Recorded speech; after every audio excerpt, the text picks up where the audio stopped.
तो जो आपका डाउट है शायद औरों का भी डाउट होगा, क्योंकि आपके माइंड में ये जो एक आइडिया आया कि हो सकता है कल को ये जो सीडलिंग प्लांट है इसकी जड़ें बड़ी हो जाएगी और इसका स्टेम बड़ा मोटा हो जाएगा, ये आपका डाउट है।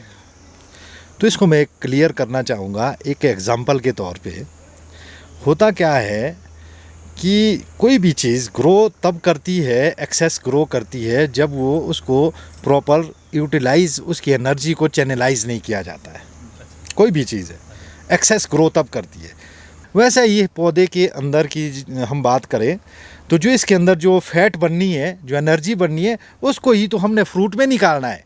जो हो क्या रहा है फार्मर्स के साथ कि उसकी जो एनर्जी है प्लांट की, उसको वो चैनलाइज नहीं कर पाया, उसकी एनर्जी जो है रूट में ग्रो कर गई, वेजिटेटिव लकड़ी में ग्रो कर गई, थिकनेस में आ गई, जबकि वो फ्रूट में आनी चाहिए थी। ये जो कॉन्सेप्ट है ये वही कॉन्सेप्ट है, इसमें हम उन चीज़ों को स्टोर होने ही नहीं देंगे, उसको ही तो हमने निकालना है, फैट निकालना है हमने फ्रूट के रूप में। इस कॉन्सेप्ट के अकॉर्डिंग ये प्लांट जो है न, इसके रूट इतने बढ़ेंगे जितनी इनको ज़रूरत है, एक्सेस ग्रोथ नहीं करेंगे ये। मतलब ये टाइम के साथ जो है एक्सेस ग्रोथ हम इसको फ्रूट में निकाल रहे हैं ना। एक होता है आराम प्रस्त आदमी, हाँ जी, खाएगा, ठीक है, वो सोएगा, उसका पेट बड़ा हो जाएगा, शरीर बड़ा हो जाएगा, ठीक है। एक होता है वर्किंग, खाएगा, काम देगा ना, वो अपनी जगह नहीं घेरेगा, वो बिस्तर भी कम लेगा, हर चीज़ कम लेगा।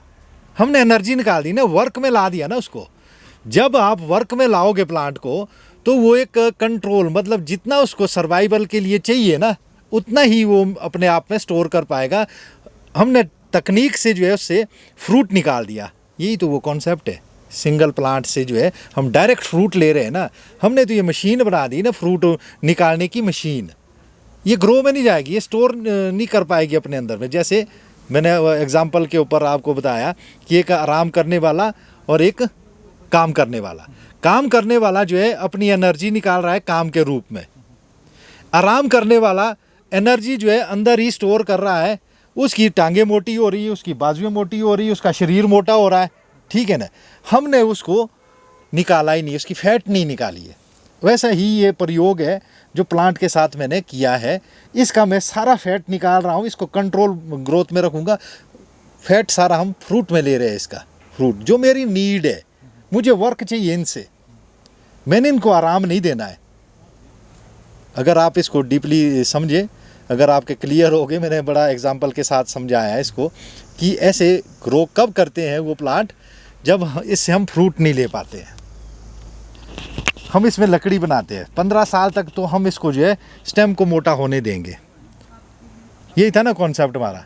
15 साल तक हम उसको काटेंगे, छांटेंगे, ब्रांचेस बनाएंगे, उसका स्टेम बनाएंगे।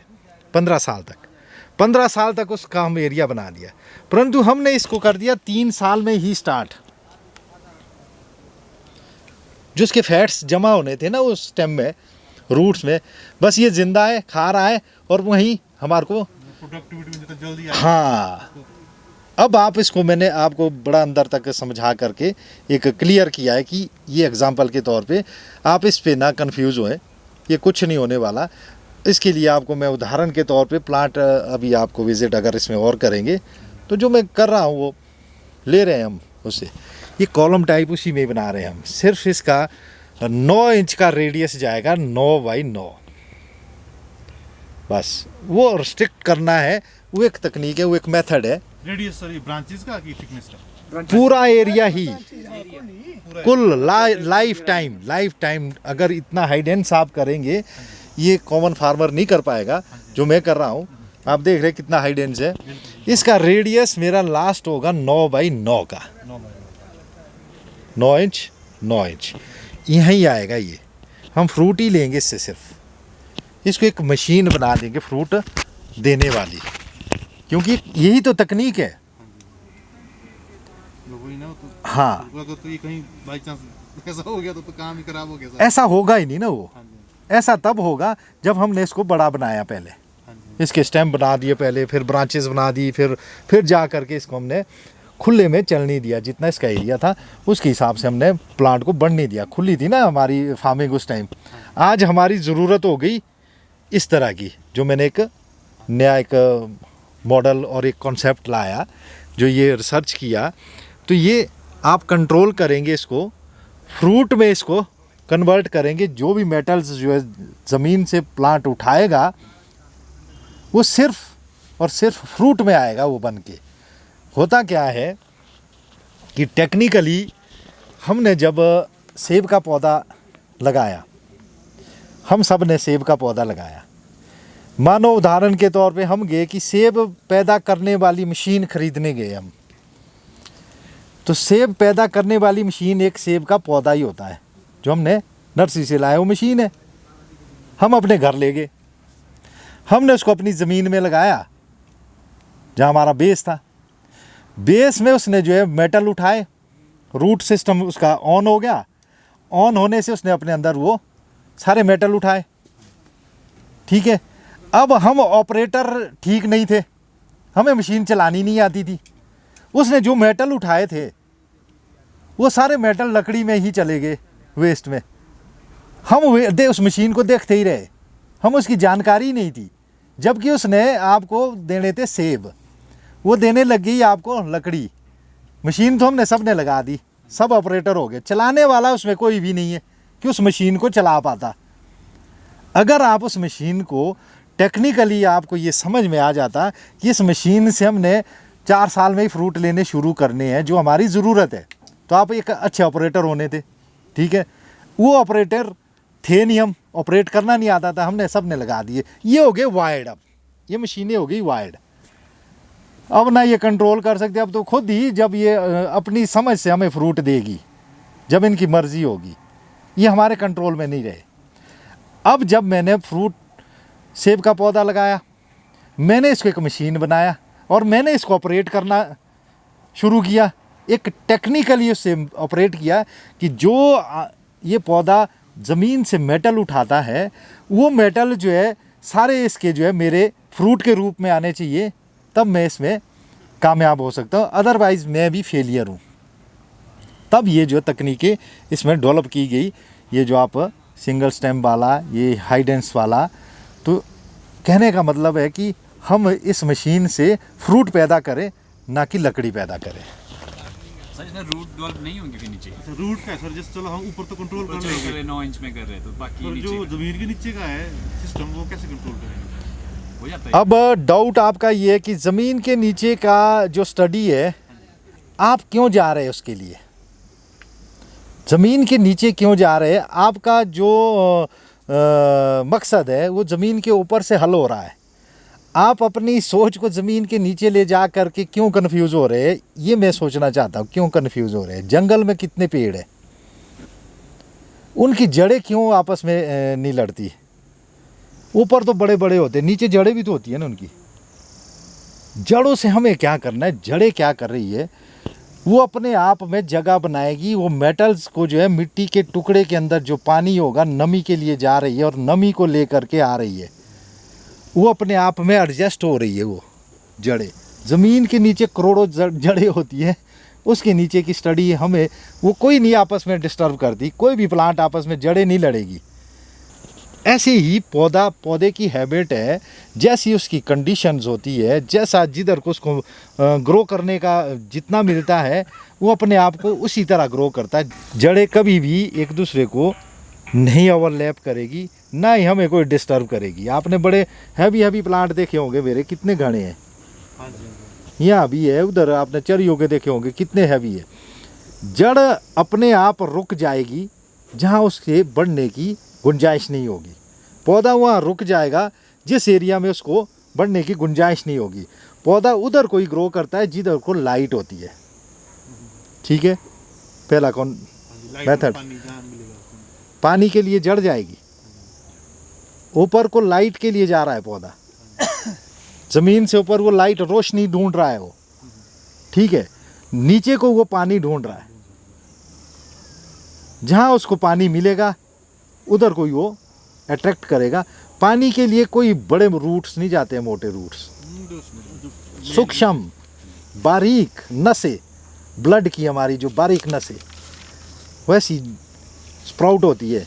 और एक और इसमें आपको पॉजिटिव और एक बात और ऐड कर देता हूँ इसमें आपको मैं, कि जो आप इस कॉन्सेप्ट को देख रहे हैं ना, इसमें हमने सारी जो प्रोनिंग तकनीक से जो वेजिटेटेड जो इसको हमने ग्रोथ को रोका है, इसका जो फ्लो गया ना वापस रिवर्स, वो सीधा मिट्टी में जाता है नीचे, क्योंकि ऊपर उतना ही आएगा ना वो पानी का फ्लो, वो वापस जाएगा ज़मीन में। ज़मीन में क्या करता है, जब फ्लो निकलेगा ना, वो रूट्स को स्प्रेड करेगा ज़मीन के नीचे। जब वो रूट को स्प्रेड करेगा तो इसमें नीचे और ज़्यादा हेल्दी रूट्स बनेंगे। कौन से? फीडिंग रूट्स, नमी के लिए।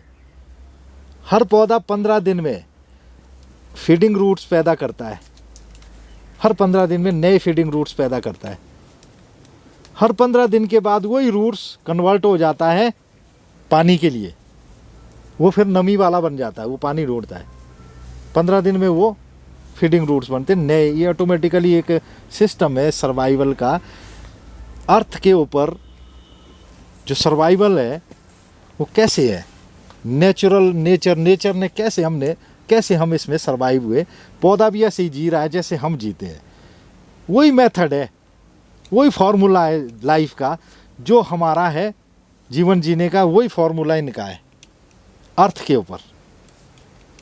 तो हम इतना ज़्यादा आगे ना जाए कमर्शियली जो अगर उसमें जाते हैं, ये साइंटिफिक वो होती है ऑब्जर्वेशन है, कितना हम डीपली जाए। कमर्शियल में हमने इतना ज़्यादा उसमें नहीं जाना होता है कि क्या होगा क्या नहीं होगा, ठीक है, वो मैंने कर लिया। ये सर ये स्पर के लिए है कि मतलब इसमें हम जो अपने ट्रेडिशनल वैरायटीज है रॉयल, इसको आप जिस मर्जी को करो। इसको तो पलम के लिए भी मैंने करा हुआ है। आपने गेट से अगर आए थे आप देखा होगा उधर, ठीक है। पलम भी जो है उस तरह से हो गए, ठीक है।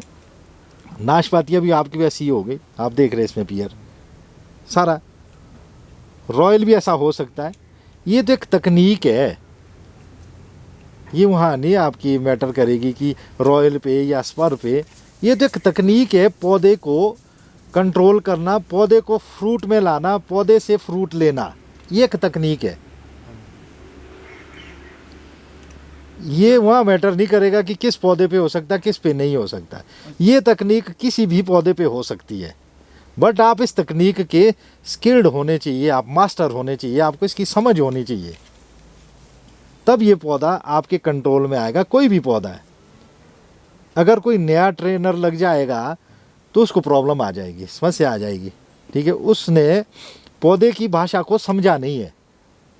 अगर मैं कॉन्फिडेंट हो करके दावे से ये बोलता हूँ कि मैं किसी भी पौधे को कहीं भी रोक सकता हूँ, वो तब बोल सकता हूँ जब मैंने उस पर रिसर्च की है, जब मैं कॉन्फिडेंट हूँ।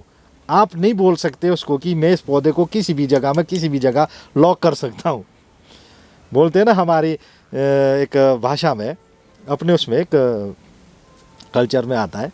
एक होती है सिद्धि, वो बोलते हैं अध्यात्म के तौर पे जो है कोई आदमी जो है आध्यात्मिक उसमें जो है कोई चीज़ को पा लेता है, उसका वो सिद्ध कर लेता है उसको।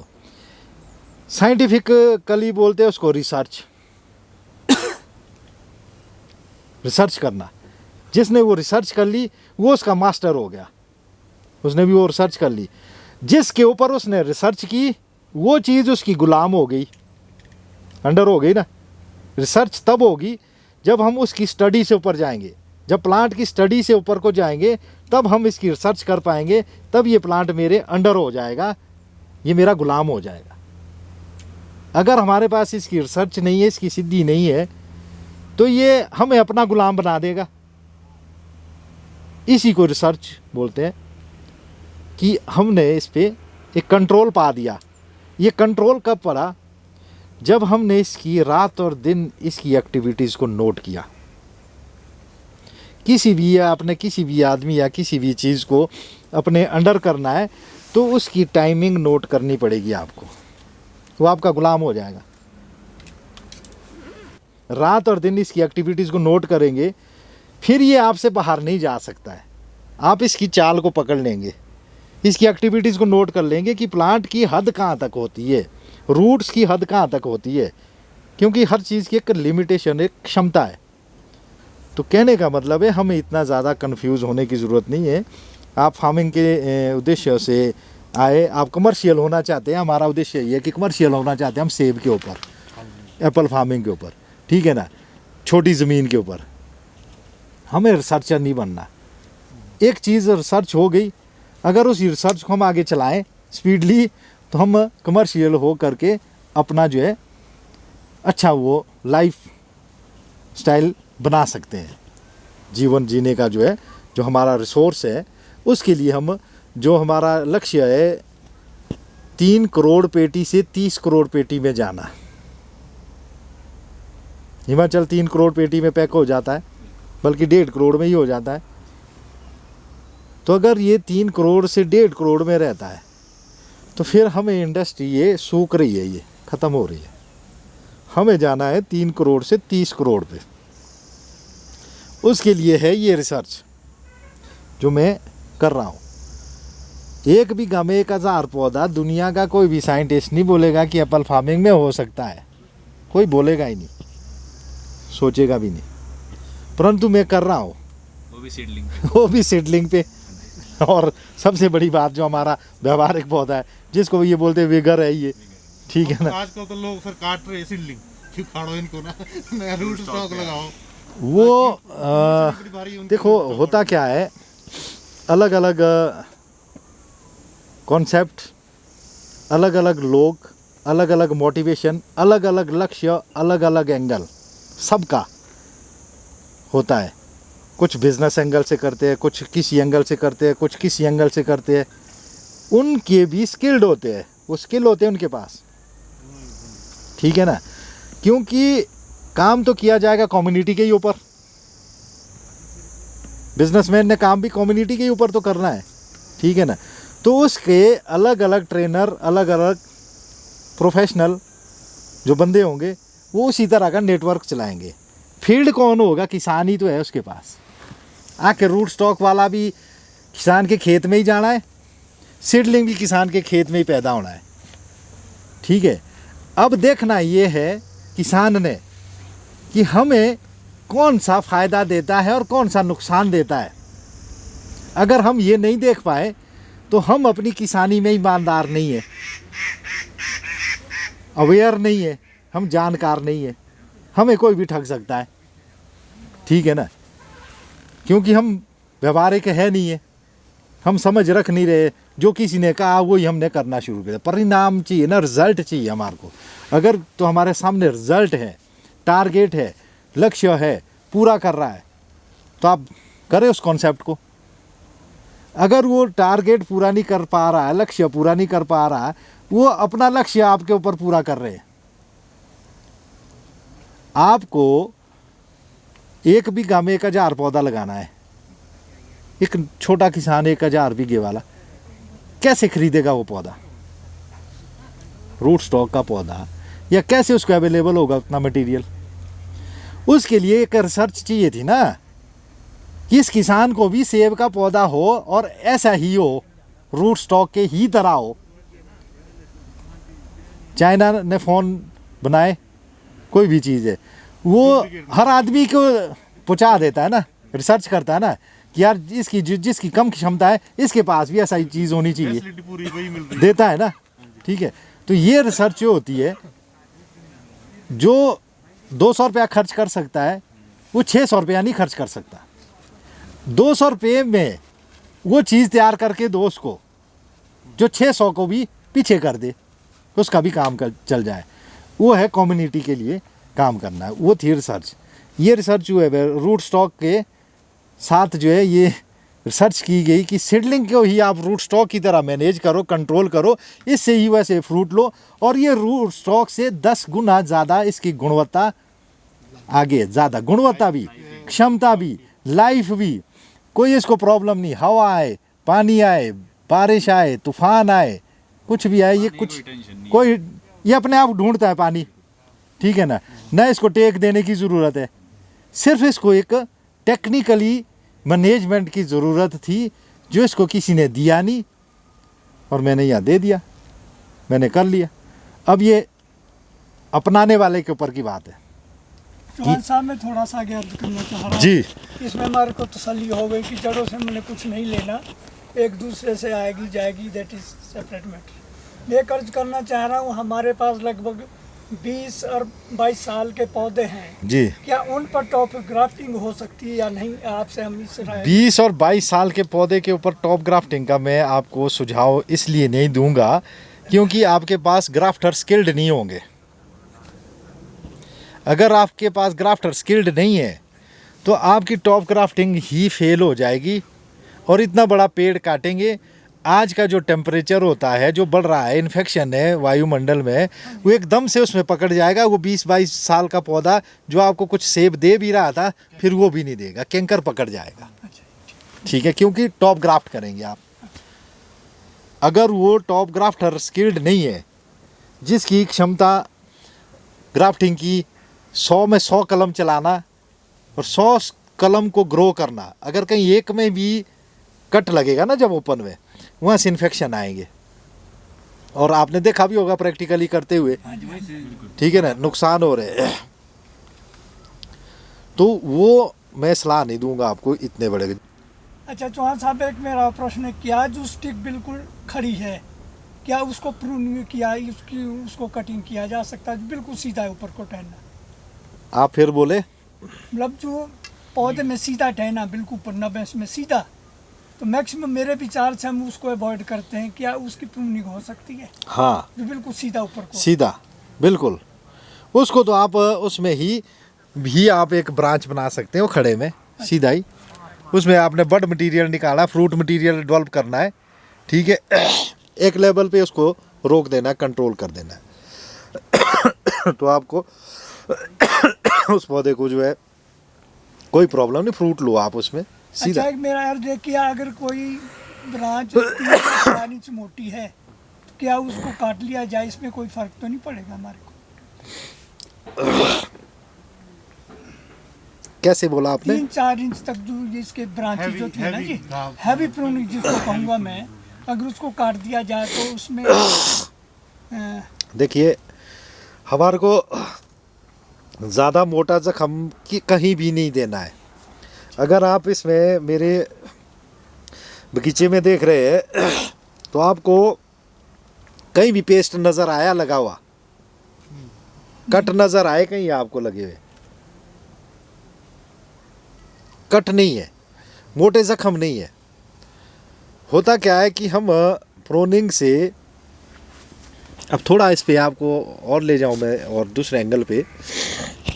हुआ क्या कि हॉर्टिकल्चर हमारा सब्जेक्ट नहीं था, हमारा सब्जेक्ट था एग्रीकल्चर। हाँ जी, हाँ जी।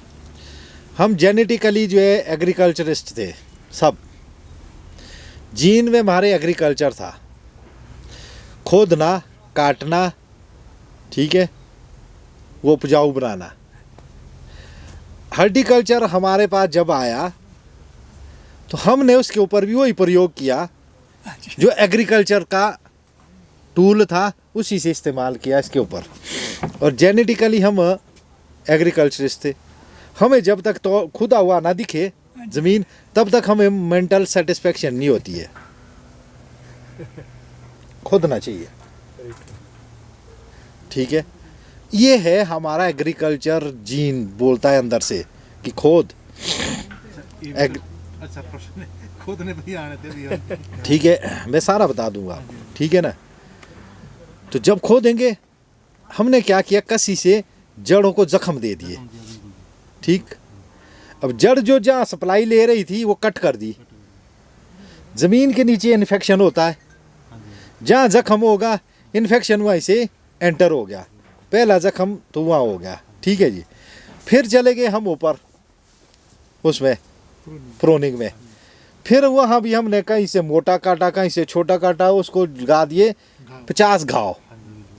फिर ले गए पेस्ट, फिर लगा दिया। अब पेस्ट जब दिखा लग के, तब दिखी वो मेहनत कि अब हुई इस पेड़ में मेहनत। पेस्ट है ना लगा हुआ, क्योंकि आदमी क्या काम करने के लिए पेस्ट लगाया था इसने, भाई ये मेहनत करी हुई इसने बगीचे में। अब सोचो थोड़ा सा आप अपने दिमाग से कि जब अगर एक आदमी को हम 50 चोटें मारेंगे, फिर उसको बोलेंगे कि काम कर, काम करेगा वो? वो तो रेस्ट मांगेगा ना, कहीं से खून निकल रहा है, कहीं से कुछ निकल रहा है, उसको इतनी चोटें लगी हुई है। वैसे ही पौधे में 50 चोट लगी हुई है, पौधे को बोलेंगे हम कि अगली साल हमारे को फ्रूट दे, कहाँ से फ्रूट देगा? उसका जो ब्लड आ रहा है अंदर से वो तो रिकवरी में पहले रिंग बना रहा है, रिंग बनने हैं ना, उसने रिकवर होना है। जहाँ जहाँ भी आपने जख्म दिए होते हैं वहीं वहाँ रिंग बनते हैं ना। हाँ जी। फिर हम देखते हैं कि ये बढ़िया हो गया जी, अब यहाँ से जख्म पूरा हो गया। अरे आपने जख्म दिया क्यों? ये पहले ही तो पूरा था। आपका जो वहाँ से जो शूट निकला था, एक्टिव हुआ था, उसको आपने मैनेज करना था फ्रूट के लिए। आपने तो काट के फेंक ही दिया ना, जबकि उसको फ्रूट के लिए मैनेज करना था, उसमें बड बनाना था ताकि वहाँ से वो फ्रूट देता। आपने काट के भी फेंका, जख्म भी दे दिया हुआ। तो ये हमारे जो काम करने के जो तरीके हैं एग्रीकल्चरिस्ट के, हॉर्टिकल्चर में प्रयोग किए हमने, ठीक है ना। माइंड सेटअप हमारा एग्रीकल्चरिस्ट का है, काम किया हमने हॉर्टिकल्चर में। हॉर्टिकल्चर की समझ ही नहीं है, अभी भी नहीं है समझ। प्लांट की फीलिंग्स ये भी ऐसी हमारी तरह फील करते हैं। तो ये जो काट छांट या जो आप बता रहे हैं, मोटे जख्म नहीं देने ही नहीं है, हमने कहीं भी नहीं देने।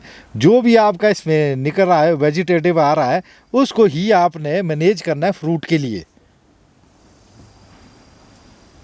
कैसे? उसकी तकनीक है। जैसे हमने हर टहनी को जो है बड में कन्वर्ट कर दिया, हर टहनी को बड में कन्वर्ट कर दिया ताकि वहाँ से फ्रूट ही लटके। तो ये कटिंग का जो आपका क्वेश्चन था कि जख्म ना दें हम। बाकी तो जब प्रोनिंग वगैरह होगी ना ये चीज़ें, फिर हम बताएंगे कि प्रोनिंग के टाइम में आपको कैसे क्या करना है। बात और